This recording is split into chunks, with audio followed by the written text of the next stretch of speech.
I think it's safe to say that pros are pretty good at Rocket League, and even though they're significantly more mechanical than pretty much the entire player base, there are a ton of things that these players do that the rest of us can certainly learn from. So today, we're going to be taking a look at the pro player Vatira, and we're going to see 5 things that he does really well that the rest of us can learn as well. The first thing I'd like to point out is something that really isn't discussed all that much, and that is commitment. So we'll see here that Vatira is dribbling the ball towards his opponent's net, goes for the flick, and misses it just wide. Now, his teammate is sitting just off screen over here, and will be in position to come attack this ball as it bounces into the corner. So as Vatira rotates out here, he's going to completely ignore the ball and commit for this mid-corner boost, and allow his teammate to come in for this challenge. This allows Vatira to deny resources from the opponent, allows them to continue the offensive threat, and then based on how the ball bounces around this area, it allows Vatira to make a decision of whether he goes back or stays upfield. So as Vatira goes ahead and grabs this boost, we can see that Rise comes in for this challenge, and the ball is going to bounce off the corner. Now, in this situation, for a lot of us, it would be really hard for us to decide if we wanted to commit back upfield, if we wanted to just kind of stay in the midfield, or if we wanted to head back towards the defense, because we don't know what exactly is happening with this challenge. Realistically, it doesn't really matter which of those decisions we make, as long as we make it very quickly, and whatever we decide to do, we stick with it until something in the game makes us change our mind. So, in Vatira's case here, he is going to have total faith in his teammate, and before this touch even comes out, he is going to be turning upfield to be ready for the pass to come across. And this is really good on Vatira's part, because if he had kind of gotten stuck between, maybe I'll go back, actually let me turn upfield, then he wouldn't be in as good a position as he's going to be.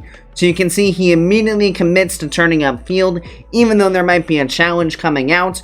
And because he's committed so hard to doing it this way, now when the touch comes out from Rise and the opponent gets beat out, Vatira is in the perfect position to go ahead and get a shot on this ball. And you can see with how close the other defender is to getting back, if Vatira hadn't made this decision so quickly, he would not be to this ball in time to prevent the defense from getting a clear out. So it really does showcase just how important it is to make your decision quickly and stick with it through its completion, as Vatira does here, and he is rewarded for it with a goal. Next up, we're going to talk a bit about recoveries. So this ball is getting popped up high into the air. Vatira's on full boost here, so he can easily go ahead and challenge it, and the opponent right here is also in a great position to challenge, so it looks like we're going to have an aerial 50-50 up in the sky. So both players go up, Vatira does get the block, and now he's floating here with 30 boost or so right around the ceiling. So now the important questions we always have to ask ourselves is, from this position, what is the easiest way I can recover to give myself the best chance to get back in the play quickly? And the answer is always find a surface that I can land all 4 of my wheels on, that I can maybe get a jump off of or wave dash onto. In this situation, obviously we can't wave dash because we've used our second jump to get into the air, but there is the ceiling that we can go ahead and reset our jump on, and then we can go from there. So that's exactly what Vatira is going to do. He's going to go ahead and air roll his wheels up to the ceiling, make sure he connects all 4, and get his resets, so he now has a jump to utilize. Now he's going to check back down to the ground and see if there's any reason he needs to get down super duper quickly from this point, or if he can save this jump for when he actually lands. Looking at the situation, we can see that Rise is rotating back, and Ato is just going up for the ball now. But with Rise on his way back, there's really not much of an immediate threat on the net with Ato challenging this ball. So Vatira is just going to float down to the ground. We can see Ato has a very loose touch and has given Rise plenty of time and space, so there is no panic from Vatira, still not utilizing the 9 boost that he's landing with either, and this is what's going to be really important. He's going to land with 9 boost, and he still has the flip. So let's see exactly how he utilizes it. So he air rolls back to the ground, hits the wave dash, immediately flips towards the one small pad on the field, and then is going to use that boost to go ahead and snag the mid boost. And we'll see that this is actually going to cause an issue for the opponents. So Vatira wave dashes, flips forward, takes the one pad, utilizes that boost, and can now beat a toe to the mid boost, therefore starving a toe out and forcing him all the way back, thus leaving ourselves and Rise in a 2v1 against our second opponent to be able to get the ball back downfield. And this is great use of recoveries to put yourself in a great spot and put your opponent in a spot that they'd rather not be in. Next, let's take a look at some boost management. So in the situation Vatira finds himself here, he's on 0 boost, and the ball is fairly close to his opponent. But Vatira doesn't want to allow the space for this opponent to break back out of their half, so using the momentum that he has from moving his way upfield, he's still going to commit to going ahead and challenging this ball, even on 0 boost. So Vatira's going to go ahead, just send himself at it, make sure he gets the block, and indeed he does. As he lands, he's still on 0 boost, and now he knows his teammate Rise is in a little bit of an awkward spot here along the sidewall. So Vatira's going to start to work his way back here, and you can see that as he's flipping, he's utilizing the boost that he's picking up, but he's also flipping in the direction of more boost pads, which is going to allow him to recover quickly back towards his own defensive half, and also have boost to play with once he gets there. So now we can see that Ato has control of the ball. Vatira on his way back has managed to pick up 36 boost, which is plenty of boost to make a play on the ball. So that's the first really important thing, is making use of your rotations to pick up small boost pads, especially when you don't have time to go all the way out to a corner. So now that Vatira's gotten here, he's going to go ahead and go up to challenge this ball. Now the great thing we're going to see from him here is he's not going to burn all of his boost.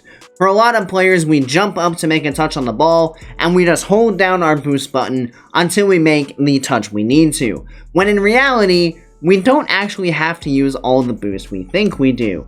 And we're going to see a great example of that right here from Vatira, as he recognizes that there's no longer an offensive threat on the ball from his opponents, so he's going to go up and make sure he just feathers his boost as he goes up, just enough to make the touch he wants to, and we did use quite a bit, but we're still landing with 13, which is certainly a lot more than 0, and will help us increase our speed a lot faster. You can see that Vatira lands, and then can utilize that boost to go ahead and flip forward, therefore getting around the field just that little bit faster.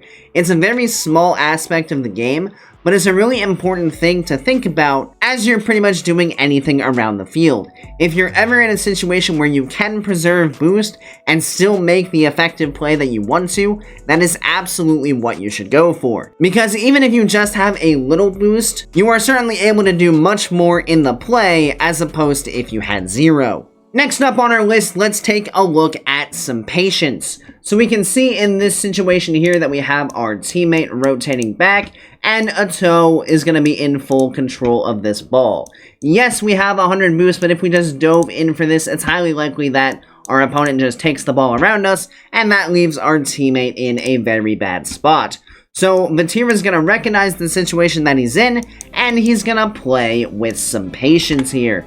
So as Ato comes up for this ball, Vatira's just going to chill on the ground. He realizes that Ato's not really going to be doing much with it. Yes, Ato has the flip, and because of that, Vatira's going to turn back upfield, hoping maybe to bait Ato into using the flip. But again, Vatira's not going to throw himself out of the play here. He's still just waiting to see what Ato does. At the end of the day, Vatira's main objective here is to try to get Ato off the ball. And if he just dives at it, then it's highly likely that Ato can just simply take the ball around him without much difficulty. If Ato wants to chip this ball over the top with power, that's fine. We know we have our teammate back behind us, but we just want to stay in front of this play as long as possible. And as soon as Vatira catches wind that Ato's going to try for control again, now he recognizes that here's my opportunity. Let me go ahead and challenge this ball before Ato can get back up to it. And because of the patience here, we can go up and get a challenge on this ball. Because Vatira was so patient in how he sat back, he was able to pick his spot as to when he wanted to challenge, as opposed to putting that power into his opponent's hands by diving at the play. And because of this, we do pop the ball back into the offensive half, and it does work out fantastically for us. Now, the final thing we want to look at is pressure. So we're going to look at a great sequence here from Vatira that's eventually going to lead to a goal for his team. So this ball is bouncing off the backboard. We can see that we are fairly low boost, but Vatira is going to recognize that no one in this net can challenge this corner, and he's going to deny these resources from his opponents, therefore putting them in a slightly worse situation, and also putting him very close to where the ball is going. So we'll see that he's going to go ahead, flip over to this boost, grab it, and now he does have a toe right on the ball here, and it would be very tempting in this situation to either very quickly just try to dive at the ball, or just drive away and give up space to a toe. There's an issue with both of those ideas though. If we dive at the ball and say put it off the backboard, that puts Rise in a very awkward situation who's rotating back. If we decide to just leave, now we've given a toe free range of the ball, and we've put ourselves in a rather difficult situation. So instead of doing either of those things, Vatira is literally just going to sit close enough that Ato knows he has to do something with it to take the ball around Vatira. And it's going to apply just a little bit of pressure to Ato to make sure that he does something, and to make sure he can't do whatever he feels like. So just sitting here is going to force Ato to actually chip this ball around, and because Ato now doesn't have control of the ball, Rise now can come in for the next challenge. So Rise goes ahead and taps the ball around and pops it off the wall. Vatira now can go ahead and collect this mid boost and turn back upfield. Now again, we're going to see a bit of pressure here from Rise. This ball is bouncing towards our opponent, so it's highly unlikely that Rise is actually going to be able to make a challenge on it, but he's still going to put himself in line with this challenge to force the opponents to do something with the ball. Again, if Rise were to just leave here, the opponents would know they would have space to do what they wanted with the ball. So instead, Rise is going to apply this pressure, put in the challenge, and again, the opponents are forced to just tap the ball away from themselves. Because of this, now the ball is loose, Vatira can go ahead and attack it very quickly, tap the ball off the ceiling, and then we're going to recognize where the opponents are. Ato on the backboard, not able to jump out to challenge the ball overly effectively. Other opponent just kind of awkwardly in the corner, not really challenging the ball. So Vatira's just going to let the ball fall down right in front of the net and pinch it out underneath Ato to secure the goal. But that entire play boiled down to both Rise and Vatira constantly applying pressure to the opponents to make sure they could never do what they wanted to do with the ball. At the end of the day, if you're denying your opponents from doing what they want to do, you often put yourself in an extremely advantageous situation.